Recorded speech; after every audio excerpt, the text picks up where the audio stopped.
Жалпы дизайнға келудегі алғашқы жолым 11 жасымнан басталды. Мен үшін дизайнер бұл әлемге өз көзқарасын ұсыну, айналаға сұлулықпен үйлесім сыйлау.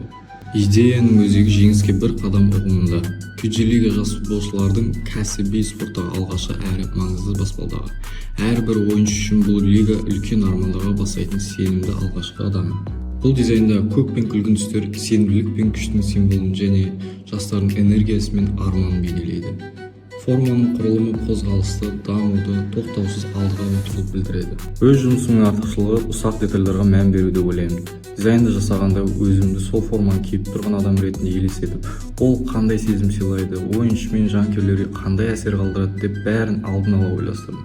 Сондықтан әр элемент жай ғана сән үшін емес, нақты эмоция беру үшін жасалды. Футбол жай ғана ойын емес, үлкен арманға бастайтын жол.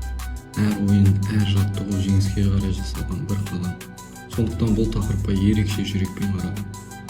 Мен жасаған дүниелерде дәл осы жеңіске бір қадам идеясын жеткізіп тұр.